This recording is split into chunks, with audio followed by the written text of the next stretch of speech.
Welcome everybody this afternoon to our first RiskPulse. This is Riskworx talking about South Africa's prime lending rate, which we know is changing. Most organizations may not know what to do about it.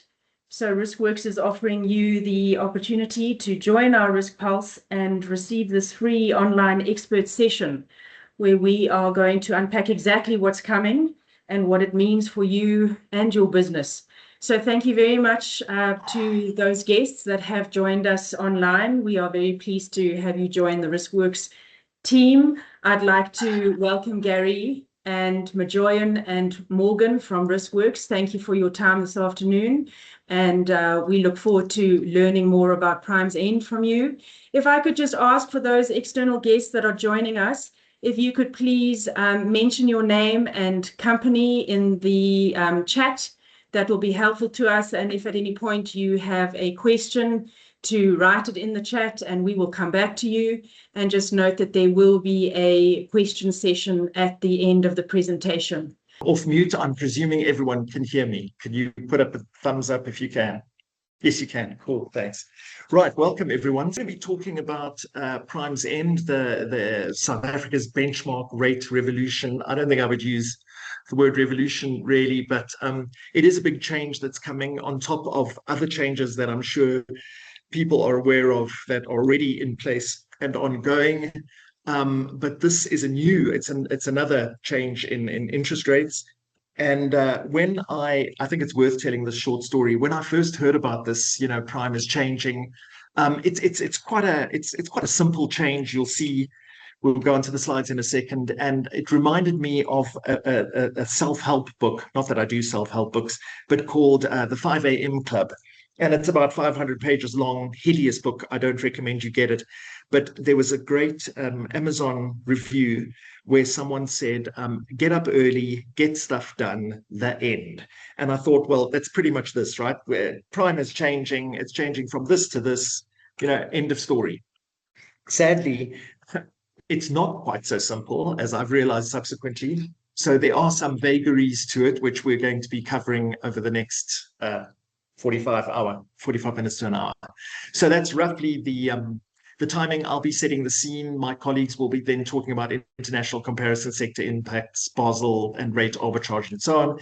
And then I'm going to wrap up with some consumer implications, such as we know at this stage, and some legal readiness and what's next, what's coming, and then we'll open it up to questions. If you do want, I'm sure Jenny said this in the introduction, you're welcome to put questions in the chat. But if it's something urgent, like when I'm talking about something and, if you want to, butt in and it's important at the moment, remember, I can't see people's hands up. So I will rely on my colleagues to interject and let me know. But otherwise, you're welcome to put the questions in the chat or we'll take them at the end. So setting the scene, what is the SARB proposing and why now? As much as we can divine what the SARB is up to. So at the moment, so let's establish the I'm just going to get the laser pointer here. At the moment, this is the situation. So the prime lending rate, as I'm sure most of you know, it comprises these two components, right? There's the repo rate, which is floating, and this weird 350 basis points. Right? Nobody really knows where that comes from. I'm sure it's lost in antiquity somewhere, but that's what it is. And it has been 350 basis points since 2001, right? I mean, I don't know if you can even remember that far back, right? That was, I don't even know who was the president then of the US, but, it was a long time ago, right? Over a quarter of a century ago, it has remained at 350 basis points. So this bit here floats, and this bit has remained changed. And I checked this a few days ago. Currently, it is subprime, which is a combination of those two, is at 10.25% because the repo rate is 6.75%. And then, of course, you add on that 3.5%. So it's important to note that the prime lending rate, so that the combination of these two, is not set by banks, right? It's set by the SARB. It's not set by banks. It's purely an administrative construct, and it's a fixed spread above the SARB policy rate, that the 3.5 It is widely misunderstood. We had a lot of misconceptions as well, which we've managed to clear up. And a lot of consumers, borrowers, lenders believe that this 350 basis point spread represents some sort of bank profit, right? It's some sort of conspiracy theory there's a bit of misconception there. It isn't, and there's a nice graphic coming up where I will explain that it isn't that, because yes, it is the spread over the repo, but it's not a bank profit. It's not the bank charges. You'll see in a minute. Banks price each loan based on funding costs, etc., and that's separately from the prime lending rate, and then they just report it in terms of the prime lending rate, as you'll see. And it's pretty much everywhere, though. We all know, I mean, prime is everywhere. Despite being an administrative sort of construct, it's everywhere, right? It's in pretty much any loan that you can imagine: consumer loans, retail loans, right, home loans, vehicle loans, etc. So it's pretty much everywhere. It's pretty ubiquitous. So it may seem like a small change, you'll see in a minute, but it is going to have very wide impacts, as you'll soon see. So I just plotted out the since 2001 to just a few days ago. So you've got this is that 350 basis points, this dashed line over here, that stayed fixed. As I say, they fixed it in 2001. It's pretty much the same now.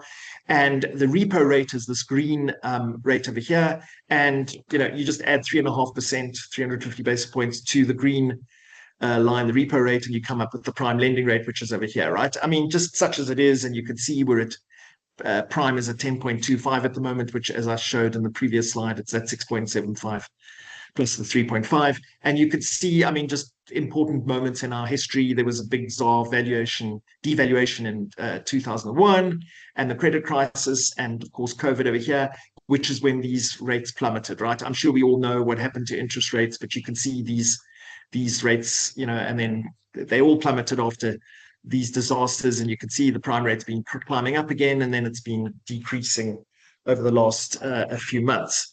So that's just a history of what the prime rate looked like. And we'll talk about the proposal in a second. So before the current, as it were, the current situation, loans were priced with that prime plus that margin, right? And by margin, that's the bank margin, right? It's what banks add on to. It's a little bit more subtle than that, but banks add on their own spread, as it were. And of course, this component here, prime, comprises repo plus the 350 basis points, right?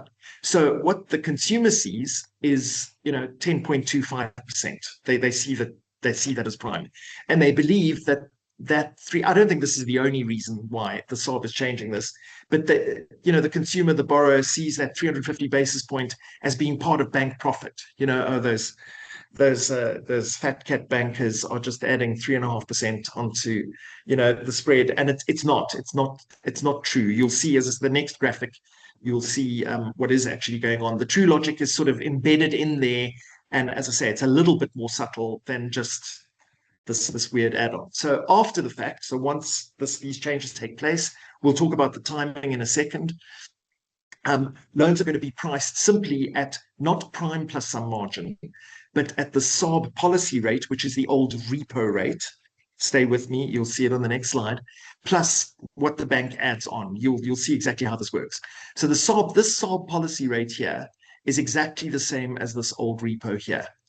So it's not, you'll see this is pretty much falling away. You'll see this on the next slide. So now the consumer will see a repo rate, or the old repo rate, which is the SARB policy rate, plus some sort of bank margin. I shouldn't have called this 3.5%, but it's plus some sort of bank margin now. It doesn't have to be 3.5%. It's some value that the bank has added on, and where this number here is indeed what the bank is pricing that loan at, in the sense that it's the spread. It's not what the loan is priced at, because that's the whole amount over here, but it's this extra spread. So it'll be transparent, right? It's some repo rate, some SARB policy rate, plus some spread from the bank, rather than all these little components over there. So the bank margin, call this the bank margin, is now explicitly visible, right? It's comparable. You can compare across banks, etc., etc. And there's a much clearer link between the SARB decisions and loan rates, right? The actual repayments, and this is an important point, does not change and should not change. I mean, I don't think the SARB could just willy-nilly introduce this and all interest rates change. Of course, I know they pull this lever, the SARB policy rate lever, but by introducing this change, if that benefits or penalizes one bunch of lenders over the other, that's not going to happen. It's just the way the rate is referenced and described that changes, right? It's not the actual repayment. And you can see here, this is important, I'll stress this in a minute, the repo rate and the SARB policy rate are the same thing. They are the same thing. But as I say, this graphic will hopefully show you exactly what's going on here. So the proposal is to discontinue the conventional prime lending benchmark. And this is the situation as we have it at the moment. And I know I've stressed this quite a bit now. There's the old repo rate, and there's the 350 basis point add-on. And together, that is the prime lending rate, right? And we all know this. I mean, we all know how this operates. This prime lending rate is the benchmark. It's not the interest rate. It is the benchmark used by commercial banks when they're pricing consumer loans. So a bank might, and we've all had loans like this, you might get prime -1, right? And you can see there's prime, and then you subtract 1% off if you're lucky enough to get prime -1, or you could get, these are just examples, right? There's nothing special about -1 and +2. You can have a prime, right, all the way up there, and then you subtract 1% off, and then that's your interest rate, this blue arrow over here. Or you could have prime +2. You can see there's prime, this dashed line over here, plus another 2%. And that, I'm sure you already, I mean, it's looking a little bit complicated, right? Why all of this complication? So that's as it is.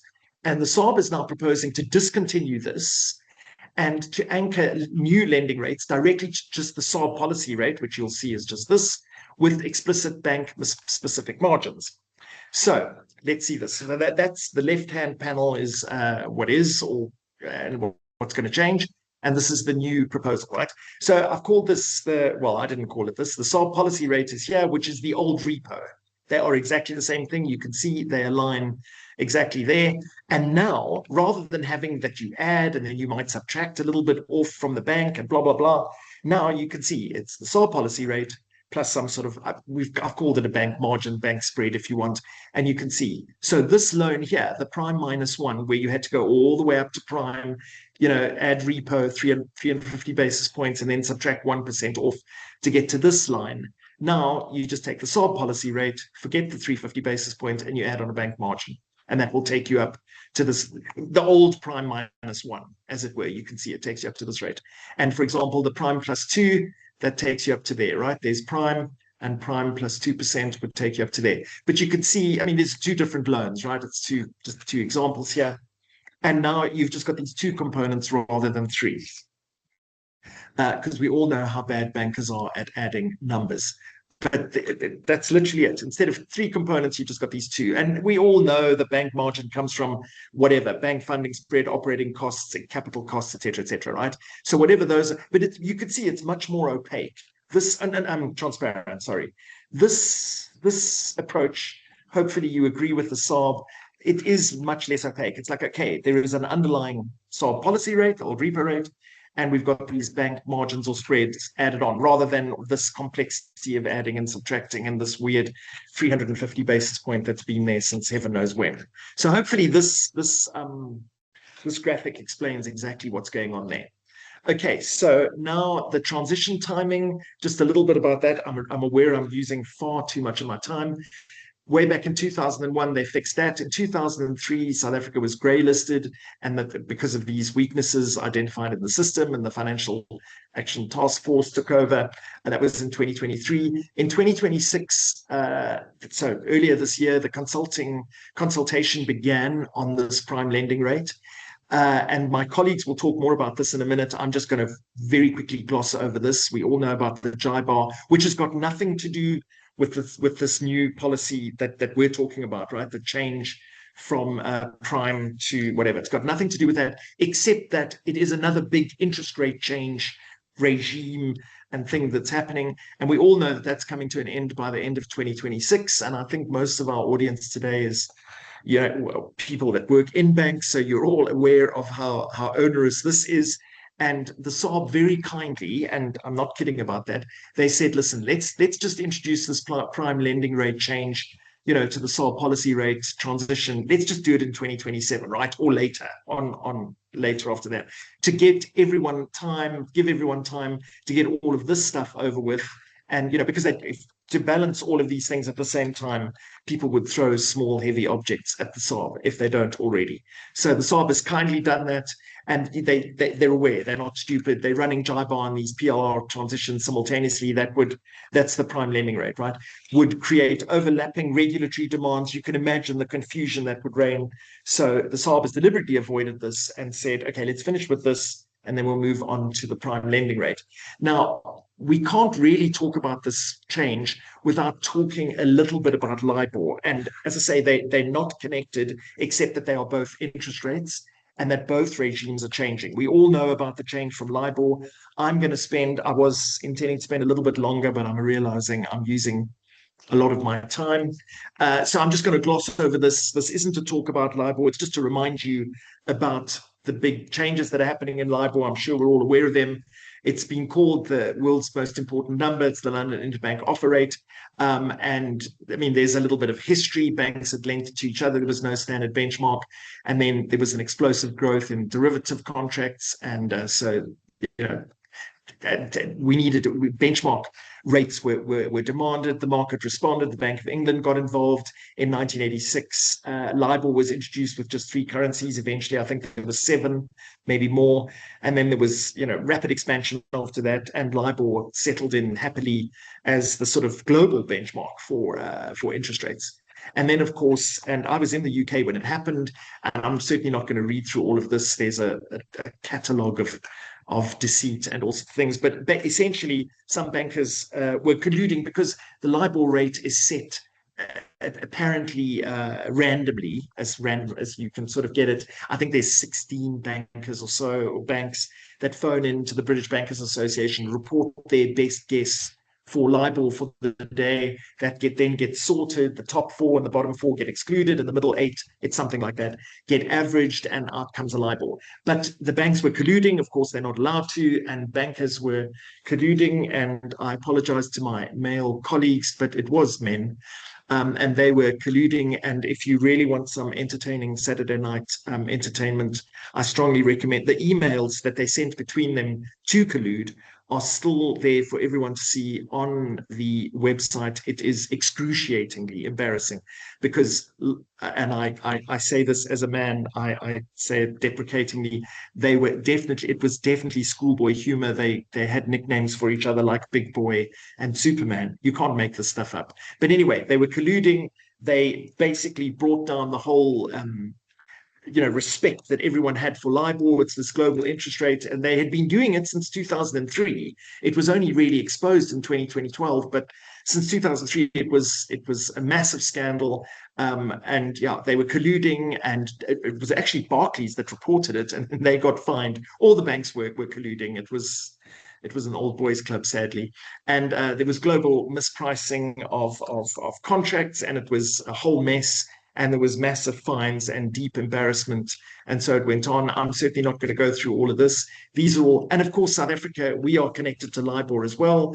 And as everyone will know, the big change now has gone to local rates, right? There's the SARB was involved in this as well. And now we're going to be moving to ZARIBOR and ZARONIA. We all know about this sort of stuff. As I say, I'm just giving you a background to the level of complexity that is going on now.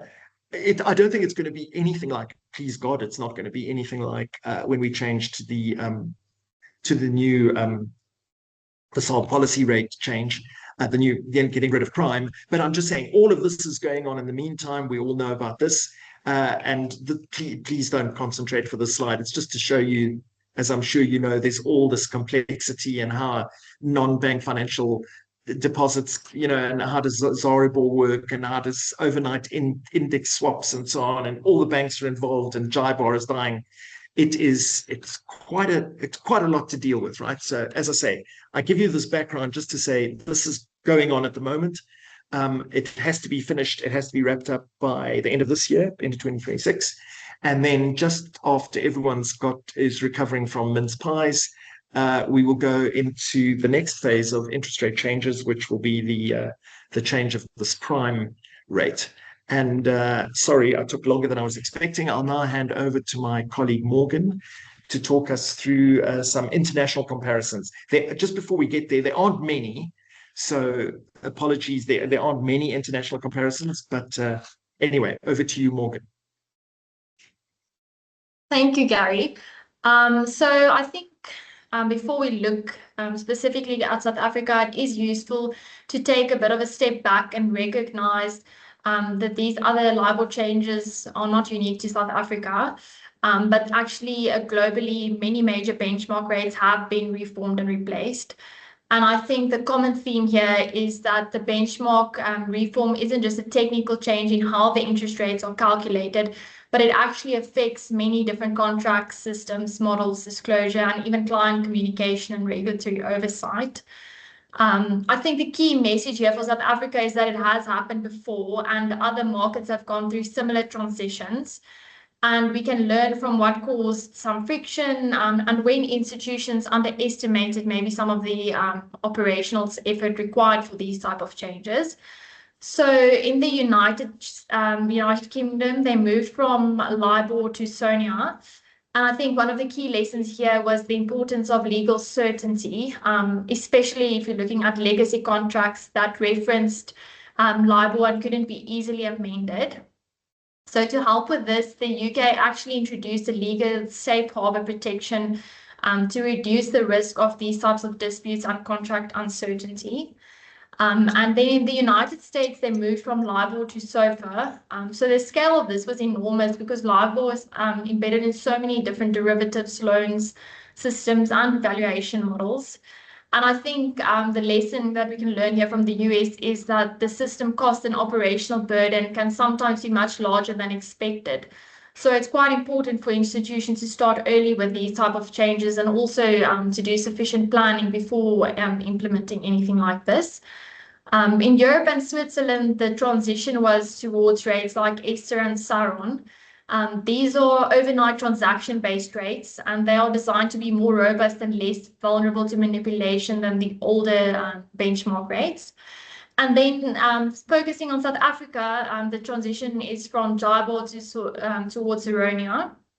And then eventually it's going to be the prime lending rate moving towards the SARB policy rate, like Gary mentioned. And I think what makes South Africa a bit different here from these other changes, that it's not just a wholesale market transition, but the prime lending rate actually touches retail banking, home loans, personal loans, and much broader consumer pricing, meaning the transition is going to be much wider than JIBOR. And I think the key takeaway here for South Africa is mainly that this isn't simply a rate change or a rate replacement exercise, but it's a big market-wide transition that requires a lot of legal, operational conduct and prudential planning to make sure that everything happens smoothly. Thanks. Is that it, Morgan? Yes, thanks, Gary. You can go to the next slide. Oh, sorry. Okay. So yeah, just I'm now going to pass on to my other colleague, Mojoyin. But just before we do, as Morgan was saying here, this is not, and I'll wrap up on this at the end as well. This is not just thousands of sort of wholesale or transactions going on. This is a lot of trillions. Well, maybe not trillions, but many millions of retail transactions which are going to be impacted. And to be honest, I hope no one asks a question on that, but we don't really know at this stage what all of the legal implications will be. But yeah, looking at the sector impacts, over to my colleague, Mojoyin. Thank you, Gary. Good afternoon, everyone. So I think after looking at how other jurisdictions have approached benchmark reform, we shift the discussion away from why the transition is happening and more towards how the different sectors will actually be impacted in South Africa. So firstly, for the major banks, like Morgan had just said, it's really not just a rate change. It's a very large systems and infrastructure project. But importantly to note, it really is one that they do have the capacity to manage. So a lot of their work will sit behind the scenes. Currently, their loan origination systems and pricing engines are built around prime as the benchmark reference rate. So even if the replacement rate looks numerically similar, the infrastructure underneath still needs to be updated quite extensively. And now one of their biggest work streams is really around contracts. Now, there are millions of existing retail and commercial agreements that reference prime directly, whether that's home loans or vehicle finance. Banks really do need to start introducing fallback language well before the actual transition date occurs.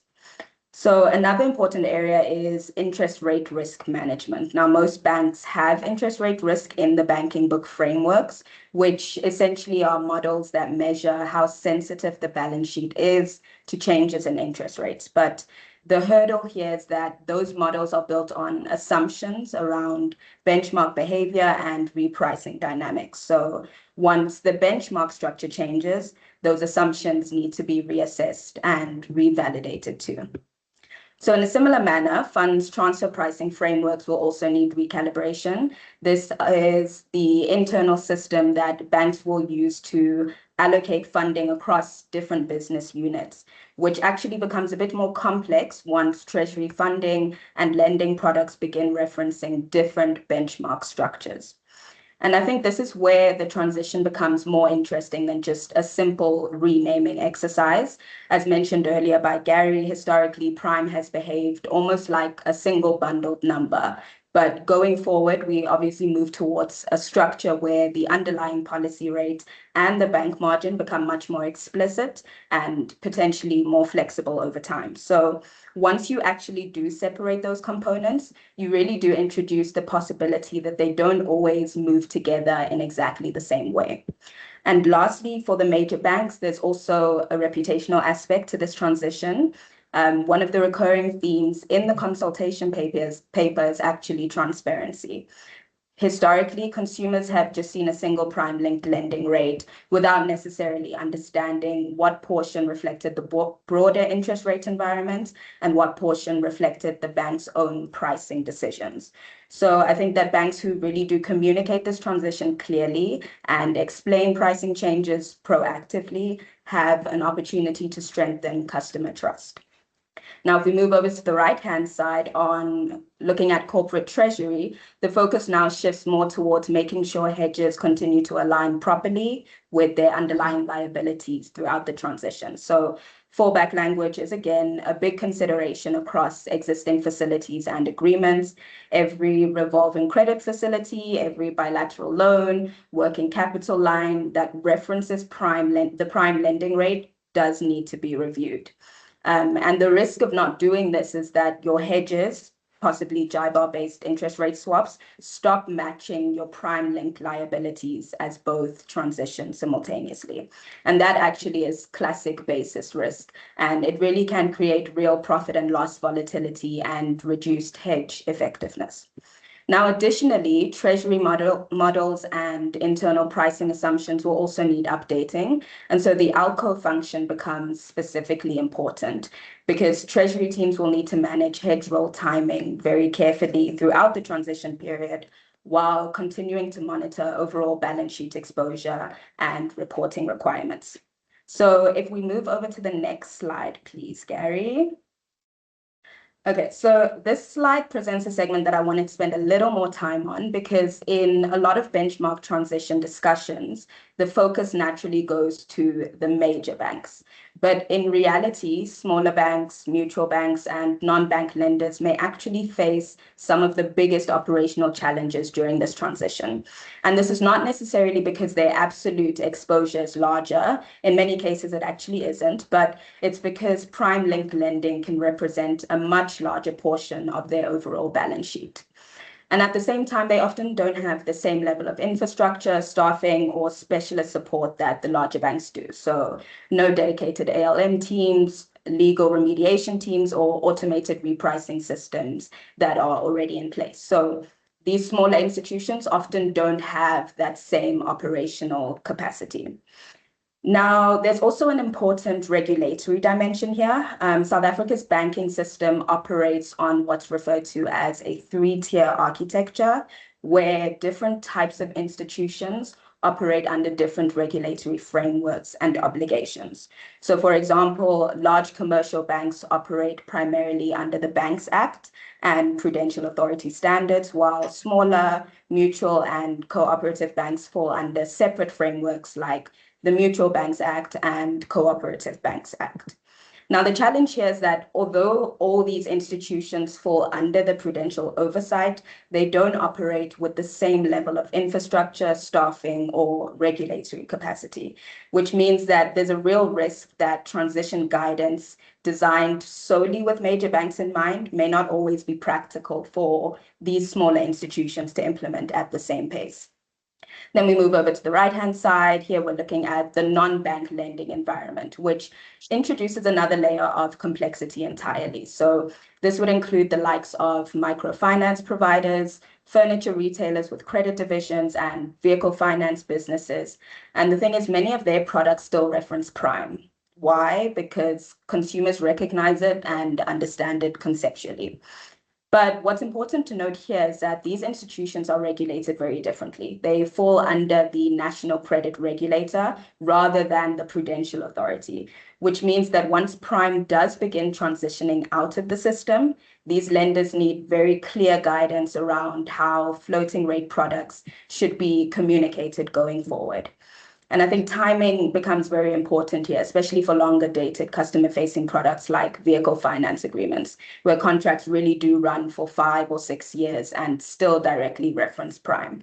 So if this regulatory guidance does lag behind the transition timeline, you could realistically end up in a situation where a lender still has contracts referencing prime plus 8, while internally the benchmark structure has already changed. And at that point, I think the issue stops being purely operational and starts becoming a consumer protection issue as well. So I think just the key takeaway here is that benchmark reform is not only a large bank issue. Smaller institutions are often the ones most exposed to transition risk, and many of those challenges actually do tie back to the broader regulatory and prudential framework, which I will now hand over to Morgan to dive into deeper. Okay, so next we are going to take some time to look more at the regulatory side of things. So this benchmark transition is happening at the same time as banks are dealing with Basel III requirements, interest rate risk in the banking book obligations, and also South Africa's twin peak regulatory structure. And this causes a bit of a timing challenge because they're not only facing these changing reference rates, but also the assumptions that actually feed into many models like pricing models, capital adequacy assessments, and also customer disclosures. So I think one of the main questions here, it's not only what is this new benchmark rate, but looking at the bigger picture of how does this transition interact with the existing regulatory framework that's currently in place. So that interest rate risk in the banking book, in simple terms, means that it requires banks to measure how changes in interest rates affect both the economic value of the bank and also the future net interest income. So when a reference rate changes, the assumptions inside these models actually also need to be reassessed. So for example, banks need to revisit repricing gaps, non-maturity deposit assumptions, behavioral assumptions, and floating rate loan assumptions. And one of the challenges here is that is happening at the same time as Basel III reforms and enhanced disclosure requirements. So like I mentioned earlier, this creates what we call a regulatory timing collision because banks are simultaneously having to manage the JIBOR cessation, Basel III implementation, interest rate risk in the banking book, compliance, enhanced disclosures, and also now this future prime lending rate to SARB policy rate transition. I don't think that any of these rates, these changes or reforms when looked at individually are necessarily unmanageable. But I think because they're landing at the same time, this creates some operational pressure, model risk, and government strains on the banking sector. You can go to the next slide, please, Gary. Thanks. Adding another layer to this, you have to look at South Africa's twin peak regulatory framework. So on the one hand side, you have your Prudential Authority, and they focus more on the safety and soundness of banks and insurance. So they're more concerned with whether these institutions remain financially resilient, whether they have adequate capital, whether the interest rate risk is properly measured and managed. And on the other side, you have your FSCA, your Financial Sector Conduct Authority, and they focus more on the market conduct side of things. So they are more concerned with how customers are treated. Are these rate changes communicated properly to customers? Are the disclosures clear? Do consumers actually understand the impact that this will have on their loans and repayments?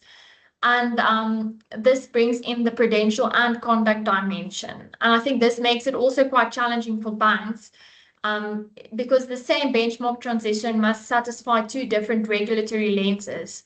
It must be sound from the balance sheet and capital perspective, but it must also be fair and transparent and understandable for customers. Yeah. And then also this FATF grey listing that Gary mentioned earlier is also relevant, because the regulatory bandwidth has already been stretched by AML and CTF remediation work. And this does raise an important question. Does the banks actually have enough capacity to manage this change or this new transition with a level of coordination and communication that will be required to make the transition as smooth as possible?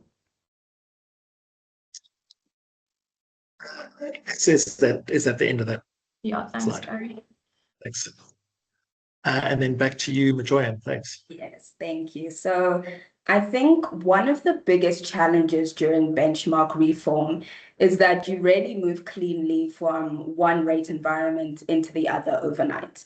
Instead, there's usually a transition period where legacy and replacement benchmark structures overlap. So we're going to look into some of the hidden risks during this period.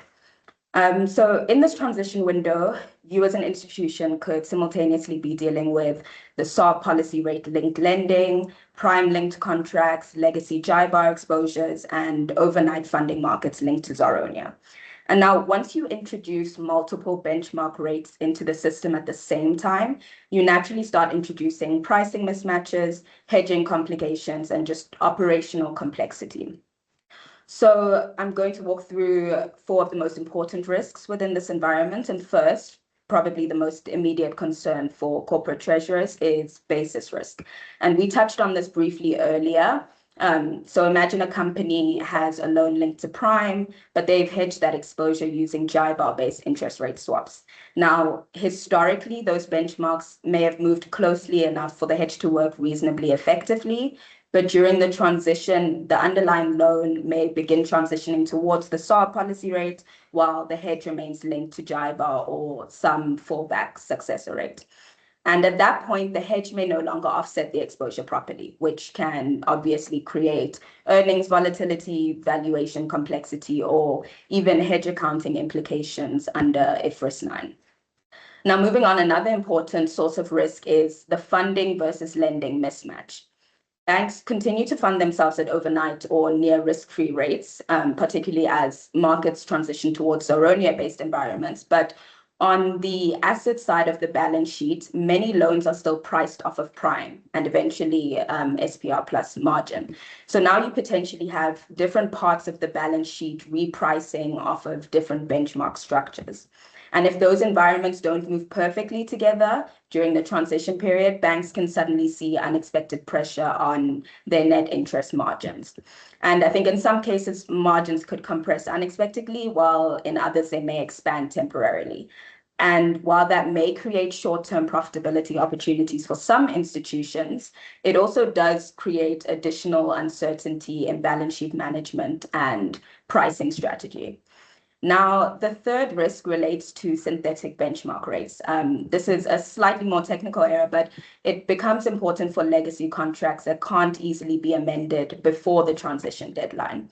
And one possible solution, which is something that we saw internationally during LIBOR reform, is the use of a synthetic benchmark rate. So instead of keeping the original benchmark alive fully, regulators create a constructed version designed mainly for legacy contracts that still need a reference rate temporarily. The UK did this with synthetic LIBOR, and a similar approach may potentially be needed for certain prime-linked contracts in South Africa.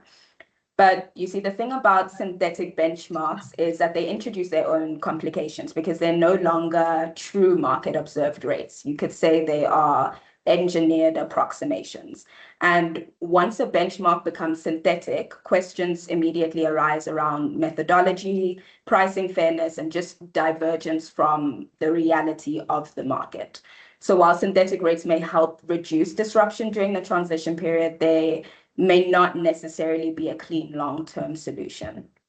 And then finally, we go on to treasury arbitrage.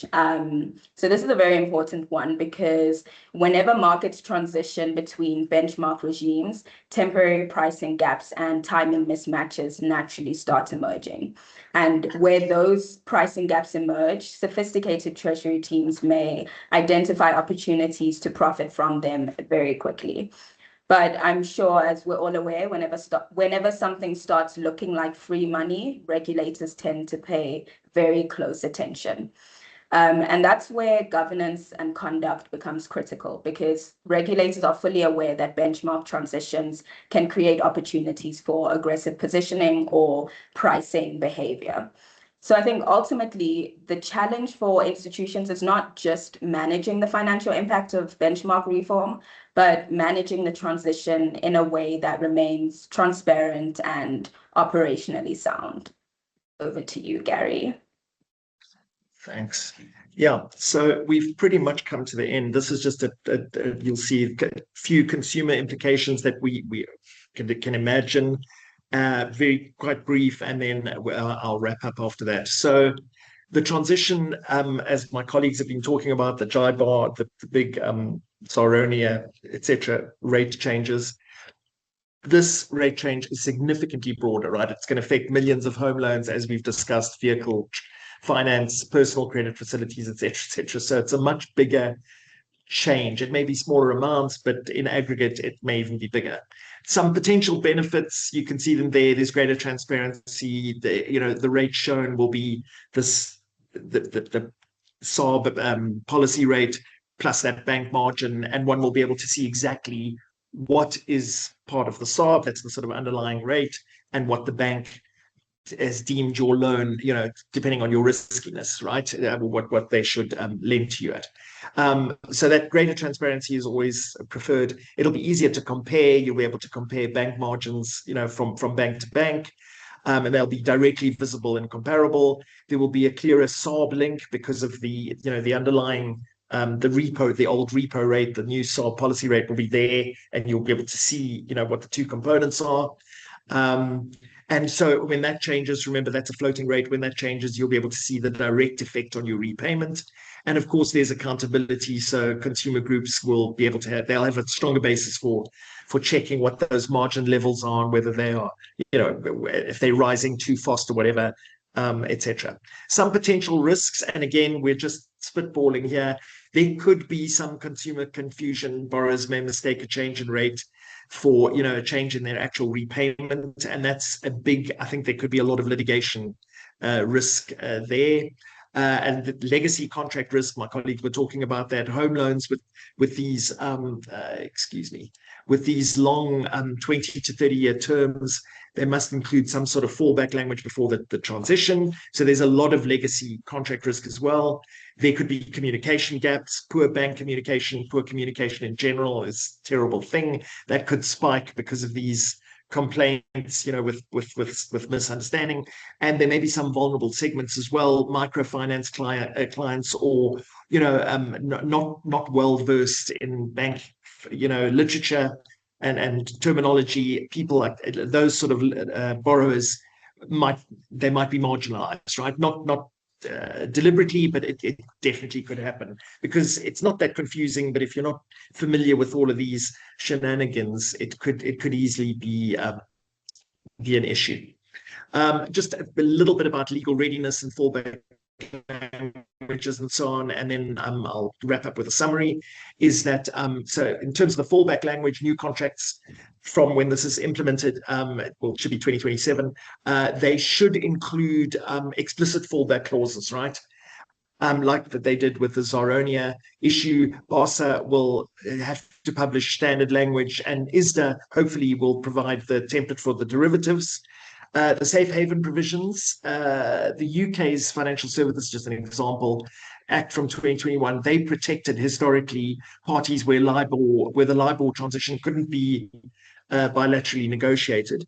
And the same thing will have to happen in South Africa, right? South Africa will need they'll need the equivalent sort of legislation for legacy PLR contracts, especially for these long dated home loans and infrastructure finance, which are really, decades long and so on. So that's going to need to happen. Some lessons that we've learned from JIBAR. Hopefully we've learned quite a few lessons from the JIBAR, the end of LIBOR transition. And that certainly in South Africa has generated some real South African experience. SARB guidance has come in, BASA working groups, industry contract remediation, and so on.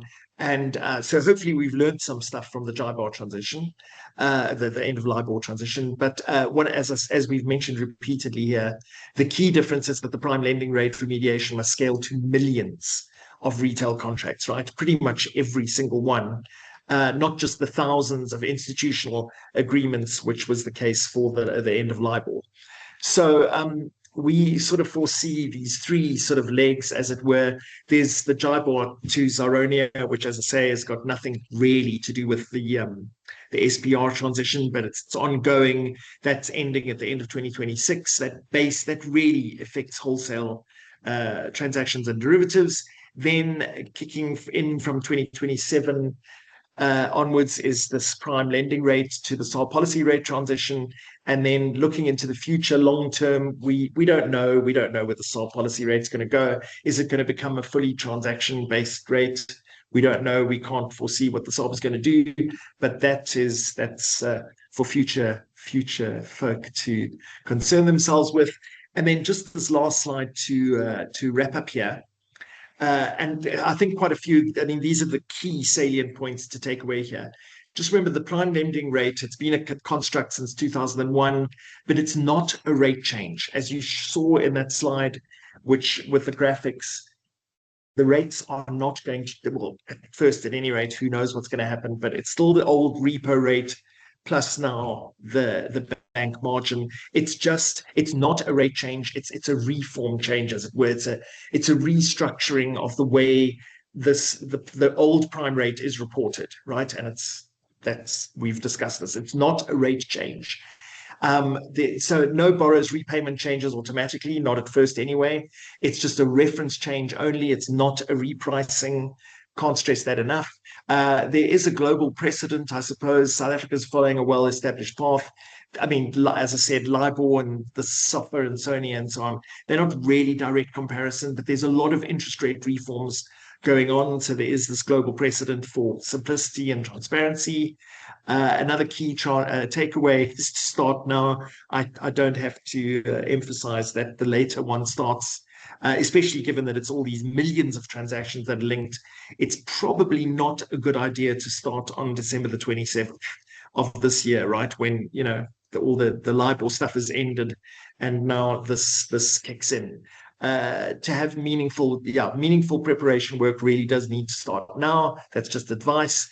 Don't forget there's also regulatory complexity. The Basel RBB rules are that's regulatory complexity that's already in, as they call it this term, congested transition calendars. So all of that's going on. So even more reason to get started now to get on top of this. And then consumer impact, which we don't really know, but consumers will gain this transparency and comparability. That's all wonderful, but they are going to need clear and ongoing communication to avoid confusion, right? And that's just will save everyone from the headache of inevitable litigation. So transparency, et cetera, and communication are definitely going to be needed going forward. And I think that wraps up from our side. I don't know, Jenny, has there been any questions in the chat, or if anyone's got questions for any of us? We're happy to take them now.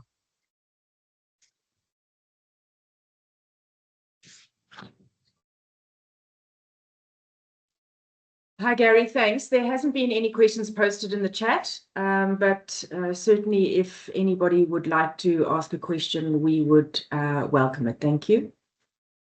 And also, just while I've got you on the line, we're happy to post this presentation on the website, right? I mean, I'm quite happy for that. Is that okay?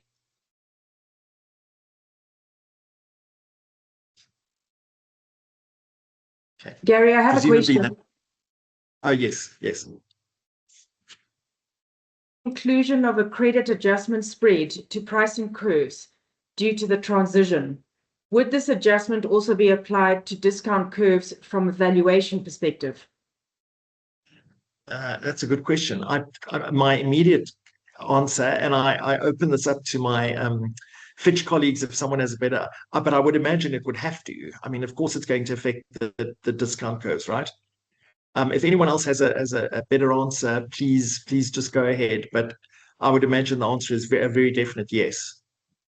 It will definitely impact that. Andrew, you have a question?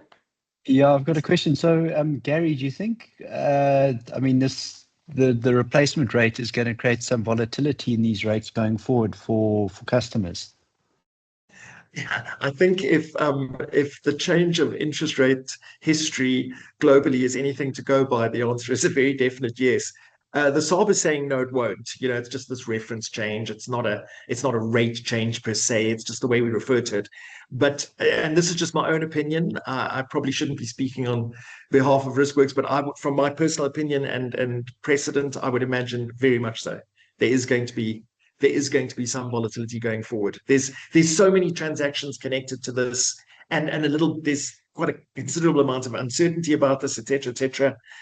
I think to think that there won't be volatility is a bit naive. So yes, there will be interest rate volatility going forward. It's allegedly not going to happen, but I don't think that's a realistic expectation. Ilse, you have a question? Please go ahead. No, it's not so much a question, more a comment in response to Andrew's question. If you look in the rest of Africa where the concept of prime doesn't exist, banks actually publish what they call their base rate. And those base rates differ quite substantially between banks.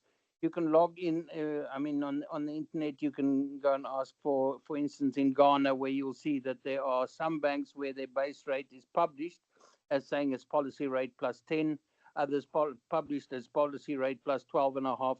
So the banks actually make their base rate known to their clients. So when they quote, they will quote not on repo plus, but on base rate plus, and that base rate is then published on their website.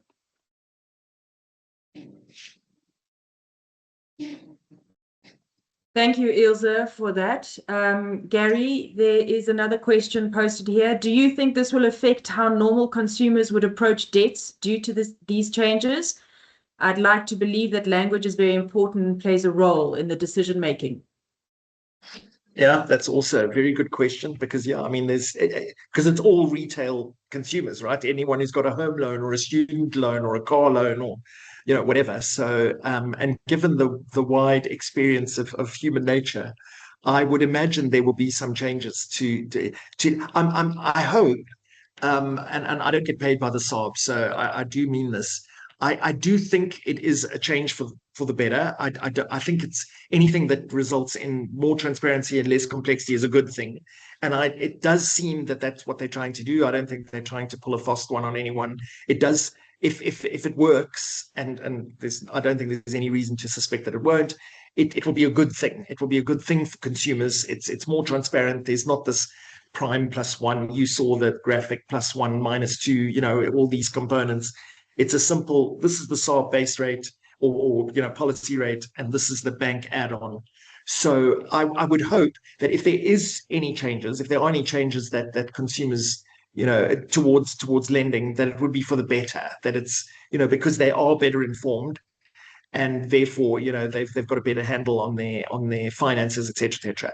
The wide vagaries of human experience, one can't really say, but I would imagine that this is going to be a better thing. I do think this. If the SARB managed to pull it off, well, I suppose the banks have to implement it, but if they pull it off and it works, and as I say, there's no reason why it shouldn't. It should be a good thing. I don't think this is a change for the worse, but yes, it probably will impact borrowers' behavior. But again, I think it will be for the better in the long run.